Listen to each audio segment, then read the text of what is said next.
होंगे।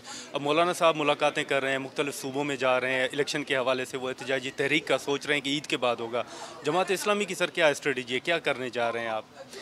देखें, मौलाना की जो तहरीक है, उन्होंने पहले भी तहरीक चलाई थी और फिर ख़त्म कर दी।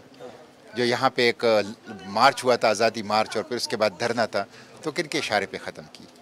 किन के इशारे पे? ये तो उनसे पूछना चाहिए ना।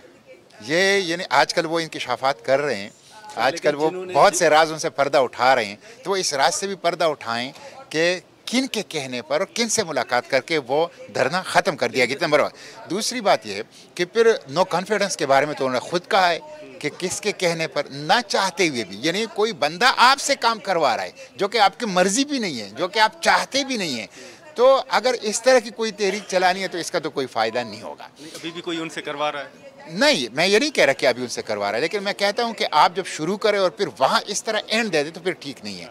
जमात इस्लामी अपनी तहरीक चला रही है धांधली के ख़िलाफ़, जो कि हमारे साथ हुआ है, और वोट का तकद्दुस पामाल हुआ है, बैलेट पेपर का तकद्दुस पामाल, इलेक्शन प्रोसेस का तकद्दुस पामाल हुआ। असल चीज़ ये है, एक पॉलिटिकल कारकुन जीते या हारे, लेकिन इलेक्शन जो प्रोसेस है, जो जमहूरियत है, ये उसका हक़ है, उसकी तकद्दुस को पामाल नहीं। नंबर 1।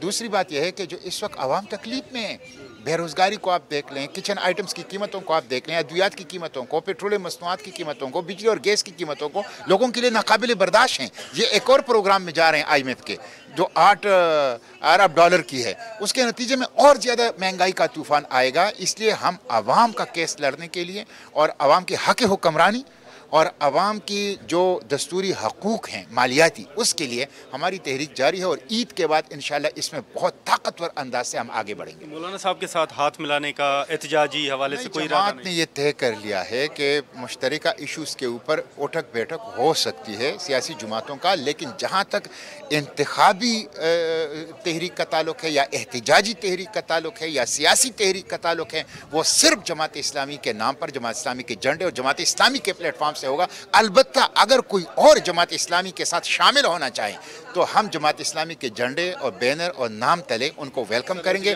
लेकिन हमारा एहतजाज जो है वो हमारे अपने प्लेटफॉर्म से होगा। बहुत शुक्रिया मुश्ताक साहब। नाज़रीन, सेनेटर मुश्ताक साहब की गुफ्तगू आपने सुनी और उनका ये वाज़ेह मौक़िफ़ है कि जो इंतखाबात के हवाले से तहफ़्फ़ुज़ात हैं, जमात इस्लामी उसके हवाले से एहतजाजी तहरीक भी जल्द शुरू करेगी।